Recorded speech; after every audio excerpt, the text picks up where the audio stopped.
Willkommen, bienvenue, and welcome back to Scrap Mechanic with Lyte. Got a couple of fun things to do first, and then we're gonna check out some more suspension glitch weirdness. So yeah, here we are. Nice little diamond. Got a suspension glitch in it, and it spins around. But if you look relatively closely, it's rotating around a point somewhere around where the controller is. And that's because, well, you've got metal on one side and wood everywhere else, so the center of the mass is not in the center of the object, where the glitch is. This is just to demonstrate where the glitch is not necessarily where an object will rotate. This is not on a bearing attached to the ground, it's just free floating. Same with this guy over here, but we've got the glitch on the end, and me in the middle, and this one spins pretty solidly just right around the middle. I mean, it's not perfectly balanced, but it's pretty good. And if you just let it go way too long, it goes a little mad. So yeah, despite the suspension glitch being surrounded on all sides, it does manage to glitch itself out, and you can get rotation from the suspension glitch that is not in the axis of the bearing. Because you saw it going end over end there, but this suspension glitch is supposed to be just in this particular direction. So if you manage to glitch this block out of this container, it somehow starts glitching in a different axis. That requires more investigation later. For now, we'll look at some other things. That was just to show center mass does affect rotation, and where the glitch is doesn't seem to affect it nearly as much. The glitch is inconsistent. That's just the nature of the beast. No matter how hard you try to get it perfectly balanced, it's never going to be perfectly balanced. But we've got them on these things so we can take it off and put it back on. These first two are demonstrating the difference between the sport suspension and the off-road suspension. Let's get this guy on there. Get on there. So we've got our sport suspension on 1 degree, and we've got our off-road suspension at 1 degree. And, well, you can see the difference. Well, now you can see the difference. They're both going up because, well, I'm recording now, so all of the balances are a bit off, but the off-road clearly has more torque than the sport. That's to be expected. The off-road does... it supports more weight per block than the sport. That's just the way it is. So it's not surprising that it also provides more torque in this situation. Also, it is longer, so when you rotate it by 1 degree, the amount that this would move is also increased. So I'm not certain which of the two is really the contributing factor here, but there will be ways of testing that somewhere down the line. Right now, probably not, but just for basics, yes, the off-road suspension is stronger than the sport. Not sure it necessarily needed testing, but everything needs testing. So let's get these back in place. Okay. So now we've got 1 degree, but it's contained. We've got blocks around the block that is causing the glitch, so as to not let it move too much. But in the end, at 1 degree, not much difference. I mean, there's a little bit of a balance issue, which is why I use the wood instead of a second stone. But as you can see, it's well within the margin of error. Just a change in what's running on your machine could change more than the difference between these two. So containing the block when it's at a very low setting, no real difference. But once you start revving it up a bit, you start running into some changes. So here we've got it set on 15. Pretty sure it's 15. Yeah. So full power. Oh. My machine is having a little bit of difficulty. But full power, the block is contained. You get this much oomph.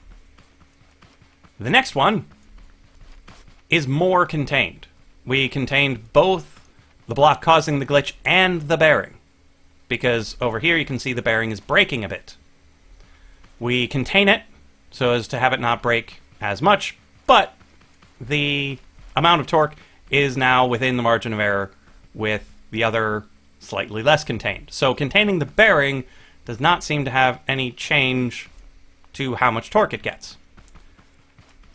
However, look at this guy. Let's get him back on his platform. Sorry about the frames. Lots of suspension glitches going all at once. Okay, so this guy, oh, stuck on the other one, is much shorter to be balanced. So containing your glitch block such that it can't compress the spring does provide more torque. So both of these have more torque than this guy, where it actually compresses the spring, which seems a bit odd because generally we've been working under the assumption, sorry guys, that it's the spring compression that's leading to the torque. But when you don't actually compress the spring, you get more torque. Seems a bit odd. So I don't know if that's from a clip type glitch. So it might be that the suspension is allowing for the clipping behavior to cause the torque. But regardless, practically speaking, you get more oomph when you don't let your spring compress, when it wants to. And, I mean, this is not insignificant, because it's all the way down at the end, and you've got, I mean, that's quite a bit of distance there towards the end, so you get way more leverage, way more Wooten slews. Yes, I said Wooten slew. I think it's better than Wooten meter, because we don't know what a meter is. A slew, scrap length unit. And it just rolls off the tongue. It's so nice. You can decide whether or not you like Wooten slews. I like it. It's fun to say, and it's pretty well accurate. Next up, we've got some tests regarding if 1 + 1 = 2. So here, we've got a constrained 2. It's going up a little bit. I mean, we could reset it, but in the end, oh, we missed. But regardless, this one is fairly well balanced. It might be a little on the light side. That's a constrained 2. Here, we've got 1 + 1. 1 + 1 is weak. But we can't be 100% certain that this is truly the behavior, because it drops and then it activates. I'm not sure how you can activate a controller faster upon being placed in the world. But either way, it pushed up and then it fell down again. So 1 + 1 appears to be weaker than 2 in the constrained case. But might be being constrained that's causing the issue. So we try it again, unconstrained, and we get the same results for just flat out 2. This is not 1 + 1. Just flat out 2, unconstrained, is the same as 1 + 1 constrained, and the same as 1 + 1 unconstrained. So we've got 4 things here that are supposed to be identical. They're supposed to do the same thing if they do anything at all, but when you have the constraint on it, it's a little stronger than when you have constraint 1 + 1, unconstrained 2, and unconstrained 1 + 1.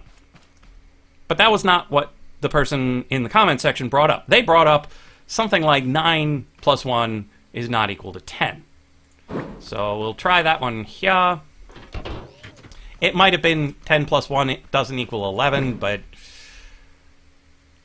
either way, doing something for a larger angle is probably well worth it. And now it's not even able to pick itself up. The beauty of recording lag. Yes, beauty. Okay, so here we are with unconstrained, because unconstrained is the situation most people would find this suspension glitch in.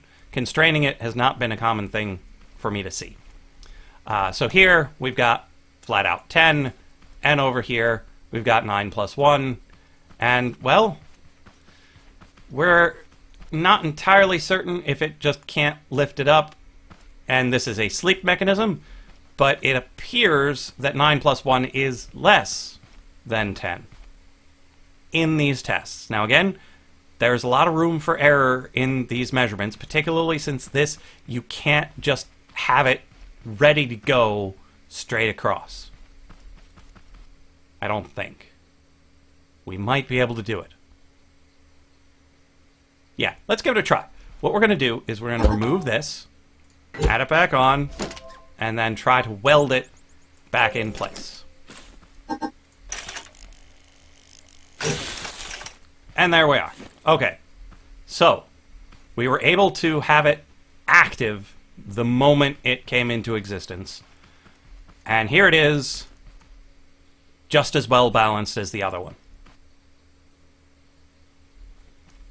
So, I mean, this is pretty solid evidence for 9 plus 1 equals 10.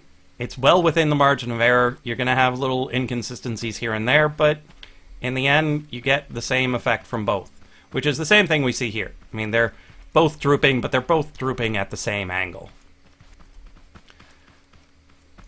So if anyone can recreate the 10 plus 1 does not equal 11 situation, please let me know exactly how you did it, because these tests are not really revealing that sort of phenomenon. We're just not seeing it.